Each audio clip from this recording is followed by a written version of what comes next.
Hi friends, welcome to Mahathi Sairam channel. నిన్నటి తరువాయి భాగం ఈరోజు చెప్పబోతున్నాను. జీవితానికి కామమే ప్రధానమనుకునే స్థితి రాదు కనుక అట్టి విద్యను చదువుకొని ఇటువంటి పని చేస్తున్నప్పుడు తాను చదువుకున్న విద్యను తాను అవమానించటమే అవుతుంది. అలా అవమానింపబడిన విద్యా స్వరూపమే ఈ సీతా స్వరూపం. అందువలన అలా ముడుచుకున్న సీతా స్వరూపాన్ని చూస్తే తన కీర్తి నశిస్తున్నట్లు, తన పూజ క్షీణిస్తున్నట్లు, తన విద్య అవమానింపబడుతున్నట్లు, తన ఆశ ప్రతిహతమవుతున్నట్లు, తన వేదిలో అగ్ని చల్లారుతున్నట్లు, తన వైభవం కృష్ణపక్ష నిశలా క్షీణిస్తున్నట్లు వాడు భావించుకొనాలి. రావణుడు అలా అనుకోలేదు. అందుకే ఆమెను ప్రలోభపెట్ట ప్రయత్నించాడు. ఆమె తన వధను తానే తెచ్చుకున్నట్లు సరే చాలా చెప్పాడు. తన సామర్థ్యాన్ని ప్రకటించాడు, ప్రేమను వ్యక్తం చేశాడు, రాముని శక్తిహీనతను వ్యక్తం చేశాడు, సామధాన భేదాలను అనుసరించి చాలా చెప్పాడు. నేనేమీ అధర్మం చేయటం లేదు, ధర్మహీనుడనని అనుకొనకు, నాది ధర్మమే అంటూ పరస్త్రీలతో సంగమించటం, హరించటం, బలాత్కరించటం ఇది రాక్షసులకు స్వధర్మం. ఇందులో సంశయం లేదు. కనుక నేను ధర్మ మార్గంలోనే ఉన్నాను అంటాడు. తనను సమర్థించుకుంటాడు. మానవ జాతి దీన్ని రాక్షస ధర్మంగా గుర్తించుకుంటే చాలు, తామెవరికి దగ్గరవుతున్నామో తెలుస్తుంది. మోహాన్ని విడిచిపెట్టి నా భార్యవు కా అంటాడు. అలా చేస్తే అనేక మహానగరాలతో నిండి నాచే జయింపబడిన ఈ సర్వపృథ్విని నీ కొరకు నీ తండ్రికి ఇచ్చేస్తాను. అది ఆడవాళ్ళ మనస్తత్వాన్ని పట్టి అనేవాడి మాట. స్త్రీ వశీకరణలో ఎంత నేర్పు, ఎంత తెలివి! ఇలా అంటూ రావణుడు సీతను విలాసిని అని పిలుస్తాడు. ఆ విధంగా వాడామెను చూస్తాడు. ఇది తన విద్యాభ్రష్టమైన వాని చూపు. మరి తన విద్య, తన ఉపాసన ఫలించని వాడు ఇలాగే చూస్తాడు. అదెలా సాధ్యం అంటే, పరాశక్తిని మనం విలాసిన్యాయ నమః అని సేవిస్తాం. విలాసిని అంటే విక్షేపశక్తి, అంటే పరబ్రహ్మతత్వం నుండి వెలువడి దృశ్యమానమగుచున్న ప్రకృతి. కనుక నానా నగరమాలిని అయిన పృథ్విని స్వరూపము ఆమె. అందుకని ఇంద్రియాజయము ద్వారా పృథ్విని జయించి పరబ్రహ్మణార్పణమస్తు అనాలి. రావణుడు అలా అనడు. ఆంజనేయ స్వామి అలా అనగలడు. రావణునిది బాహ్య దృష్టి, స్వామిది అంతర్దృష్టి.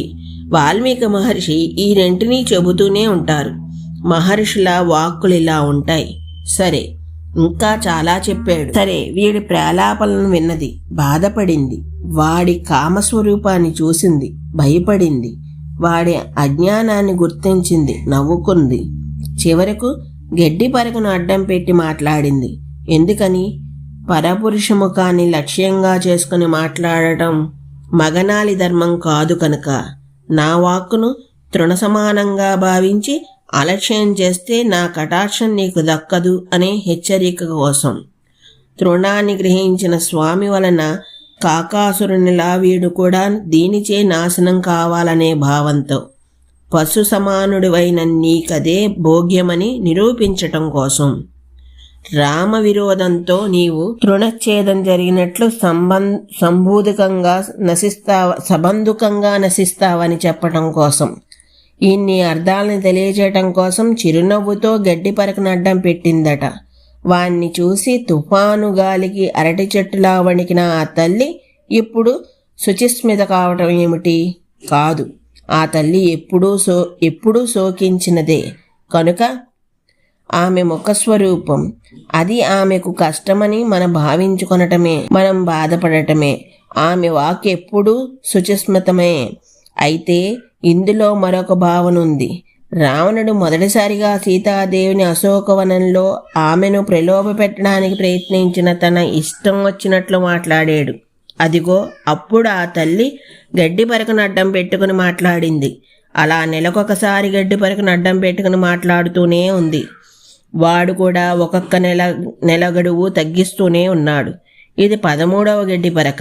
ఇకపై గడ్డి పరక అవసరం ఉండదని ఆ తల్లి నవ్వింది. ఎందుకని? అన్నీ తెలిసినది కదా, అందుకని. కనుకనే శుచిస్మితాయై నమః అని మనం చేతులను జోడించాలి. శుచిస్మిత అయిన సీతనే కదా స్వామి చూడాలనుకున్నాడు, కనుక చూశాడు. ఆమె స్వామికి ఆ లక్షణాన్ని చూపెట్టింది. ఆ శుచిస్మిత ఈ శుచిస్మిత అని అర్థమన్నమాట. సరే నాయనా, నీ బుద్ధిని నీ వారి మీదకు మళ్లించు. పాపకార్యాలను చేసేవారికి సత్పురుషయోగ్యమైన సిద్ధి కలుగునట్లు నీవు నన్ను కోరటం తగని పని. నేను నీకు భార్యగా కాదగిన దాన్ని కాదు. పరభార్యను పతివ్రతగా నీవు భావించాలి. సత్పురుష ధర్మాన్ని అనుసరించు, సత్పురుష ప్రవర్తన అలవరుచుకో అన్నది. ఇంతకుముందు రావణుడు మాట్లాడుతూ నీవు నాకు భార్యవు కా అనడానికి అసంకల్పితంగానే హే మైథిలి భవభార్యమే అన్నాడు. అంతేకాదు, బహూనా స్త్రీ సహస్రాణ మమయోహ సౌ పరిగ్రహ తస్మాం త్వమీశ్వరా సీతే మమ భార్య భవప్రియే అన్నాడట. ఆ మాటకే ఆవిడ సంతోషించింది. నీవు ఈశ్వర అన్నాడు, నాకు పూజ్యురాలు అన్నాడు, భవప్రియ అన్నాడు అని అనుకున్నది. అందుకని తన సమాధానంలో రావణుడన్న మాటను జ్ఞాపకం చేస్తూ పరభార్య సతీతవా అని సమాధానాన్ని చెప్పింది. అంటే పరుడైన పరమేశ్వరుని భార్యనైన సతీదేవిని అని సమాధానం చెప్పింది. ఈ అర్థం వానికి తోచదు. ఆ రూపాన్ని వాడు చూడలేడు. సరే, ఎటువంటి వానికి తాను భార్య అవుతుందో చెబుతూ వేదవ్రతాదులచే స్నతుడై ఆత్మజ్ఞాని అయిన బుద్ధిమంతునకు విద్యలా ఉంటుంది. విద్యాస్వరూపిణి అయిన ఆమెను భరింపగలవాడు పరమేశ్వరుడే. అటువంటి ఆత్మవిద్యాతత్వాన్ని మత్తుడు భరింపగలడా? అందువలన విడమరిచి చెబుతుంది తల్లి. వాడికి అర్థం కాదు. నన్ను రామునితో చేర్చు, నీకు శుభమవుతుంది. మరొకలా అయితే మరణమే సిద్ధిస్తుంది. ఇలా మంచిగా చెప్పింది, భయపెట్టింది, దూషించింది. చివరకు నిన్ను చంపడానికి రామానుజ్ఞ లేదు, లేకపోతే చంపలేను. ఎందుకని? పాతివ్రత్యారూప మహాతపస్సులో ఉన్నదానిని. అందుకే నా తేజస్సు నిన్ను భస్మం చేయకుండా వదిలిపెడుతున్నది. కానీ నీవు భస్మమగుటకు అర్హుడవే. కానీ ఆనాడే ఆ తల్లి పాదాలపై 10 తలలతో పడి నేను నీ దాసుణ్ణి, నన్ను రక్షించు అన్ననాటి నుండి ఆ తల్లి రక్షిస్తూనే ఉంది. ఈ పై మాటలు బెదిరింపులు. అందుకని పరమేశ్వర తేజస్సు చేతనే నిన్ను భస్మం చేస్తాను అనేది ఆ తల్లి హెచ్చరిక. చంపకుండగా విడిచిపెడుతున్నాను అన్న మాట రావణునికి అవమానమనిపించింది, తీవ్ర కోపాన్ని కలిగించింది. 2 నెలలు గడువు, అప్పటికీ నన్ను భర్తగా అంగీకరించకపోతే వంట ఇంటిలో పాత్రారసనంగా మారిపోతావు అని హెచ్చరించి చివరి హెచ్చరిక చేశాడు.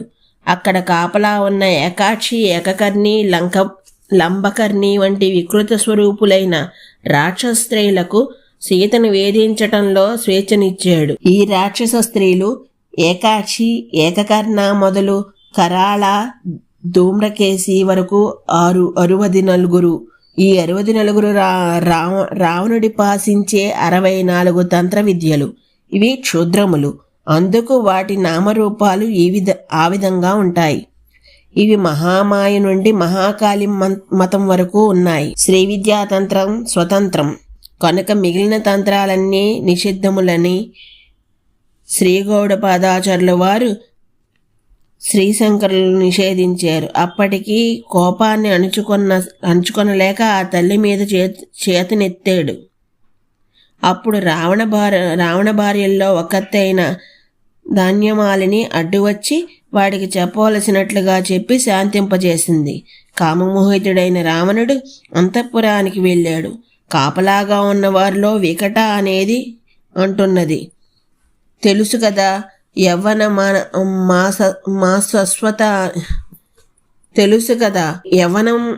అశాశ్వతమని. అది కాస్త క్షీణించిపోతే సుఖమేముంటుంది? ఇటు రావణుడు అటు రాముడు కూడా ఈ యవ్వనం జారిపోతే నిన్ను అంగీకరించరు. కనుక అది దృఢంగా ఉన్నప్పుడు ఎక్కడ అవకాశం ఉంటే అక్కడ సుఖపడు. ఇది లాలన. ఇందులో జీవన సత్యం ఉన్నట్లు ఆమె యథా వ్యక్తికి ఎంతో వాత్సల్యం ఉన్నట్లు అనిపించి ఆ అభిప్రాయాన్ని నిజమే అనిపిస్తుంది. ఇది నీతి మాత్రమే. అందున కూటనీతి. ధర్మం అసలు కాదు. చండోదరి అనేది అంటున్నది, యకృత్ క్లీహం ఉత్పెడం, గుండె ప్రేగులు తల మొత్తం అంతా తినాలనుంది. ఇది దాని బుద్ధి. దీనికి రమణీయమైన సీతాస్వరూపం కనబడట్లేదు. తన తిండికి సరిపడా ఈ భాగాలే కనబడుతున్నాయి. ఇది భయపెట్టడం. ప్రగస అనే రాక్షస అంటోంది, ఆ మనిషి చచ్చిపోయిందని రాజుగారికి చెబుదాం, అయితే తినేయండి అని అంటాడాయన. ఇందులో ఏ సందేహం లేదు. ఇది మరణ బాధను కలిగించటం. అజాముఖి అనేది అంటున్నది, దీని మాంసం ముక్కల్ని ఇప్పుడే సమానంగా పంచుకుందాం. చంపిన తర్వాత పంచుకొనటంలో మళ్ళీ దెబ్బలాటలు రావచ్చు.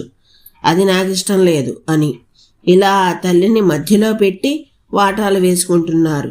ఇలా ఏడుస్తూ ఉంటే చివరికి ఆ తల్లి ధైర్యమస్తలో ద్యుద్రోదితి అంటారు మహర్షి. ఏ ధైర్యం? రావణ్ణి కూడా ఎదిరించిన ధైర్యం ఉన్నది కదా అంది.